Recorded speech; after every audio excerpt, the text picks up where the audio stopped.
Audio Jungle. Southeast Asia's energy demand continues rising. In fact, since 1990, Southeast Asia's energy demand has increased by 2.5 times. This is causing the CO2 emissions to greatly increase, and a large carbon footprint is left behind because of the energy demand's increase. Like many other countries, they are looking to shift their sources of energy towards renewable energy. Current leading forms of energy include oil, natural gas, and coal. The countries in this region are rich in energy source options, but still lack even distribution. The reason I say this is because 134 million people in the region do not have electricity. So as I mentioned earlier, the goal towards the future in this section is renewable energy sources. Oil, natural gas, and coal are the leading sources of energy. Malaysia and Darussalam are the leading oil-producing countries in this region and also hold the largest amount of oil reserves. Although Malaysia and Darussalam are the only two countries producing oil, there are still vast areas in the region that have not been explored for oil. Approximately 4.4 million barrels of oil are produced every year in Southeast Asia alone. Moving on to natural gas, Myanmar is the country by far that has the most available natural gas reserves available. Approximately 7.5 trillion cubic meters of gas are reserved in the country. This is actually enough to continue production for as many as 37 years, but this creates issues in transportation of the natural gas. With so much production and demand, they lack pipeline systems to efficiently transport the gas. Moving on to coal, in Southeast Asia, Indonesia and Vietnam are the countries leading in the amount of coal and coal production. Coal is actually the leading energy source in this region, and it holds the most reserves, with enough coal in its reserves to continue production for about 80 years. In fact, Southeast Asia currently produces 419 million tons of coal per year and leads the globe in coal exportations. Southeast Asia has high potential in renewable energy sources that are not being taken advantage of. As mentioned earlier, renewable energy is a feature in this region, but currently only produces 10% of the total electricity, which isn't much at all. Current forms of renewable energy include geothermal, hydropower, and biomass. Major strides are being made to take advantage of the possible renewable energy that can be produced. In Southeast Asia, the main carbon footprint are the frequent haze. Small-scale farmers or companies are trying to clear land of trees. They use this method because it's fast and a lot cheaper than using machinery.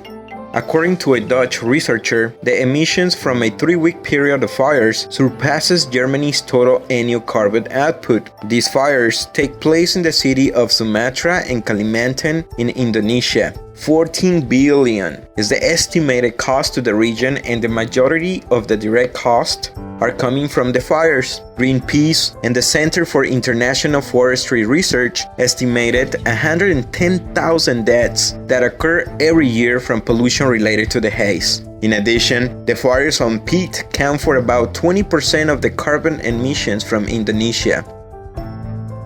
The greenhouse gas footprint is another variable that adds carbon to Southeast Asia.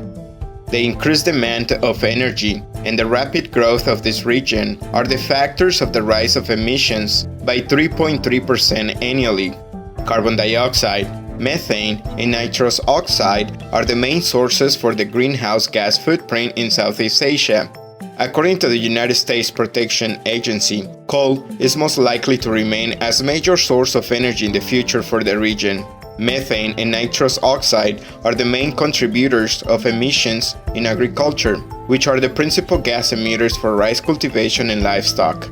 The global average percentage that Southeast Asia produces in agriculture is between 20 to 30% per hectare, and these are mostly caused by low levels of chemical applications and poor soils in the region.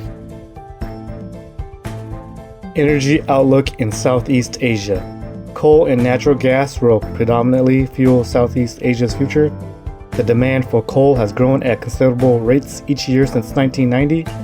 It will triple, making up about 30% of global growth. Natural gas demand will increase by 80% to 250 billion cubic meters.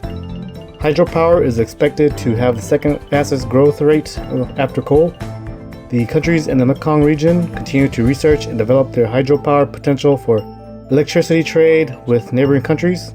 The growth is being pushed by the booming economies of Cambodia, Laos, Myanmar, and Vietnam. Depicted in Figure 3, the increase of coal and gas will continue to dominate this region for many years. There is only a slight increase in other energy resources, although growth is viewed in all areas, it is not expanding as quickly. The future direction of energy in Southeast Asia. There are currently no nuclear power plants in this region. Future plans are non-existent, however, Vietnam did recently sign a deal for Russian expertise in financing. The proposed plant isn't expected to be in service until at least 2020. Biomass energy can be a significant resource in this region. There is an abundance and plentiful supply of biomass waste such as agricultural residues, woody biomass, animal waste, municipal solid waste, etc. Conservative estimates the amount of biomass residues generated from sugar, rice, and palm oil mills exceeds 200 to 230 million tons a year, which corresponds to the potential generation of 16 to 19 gigawatts.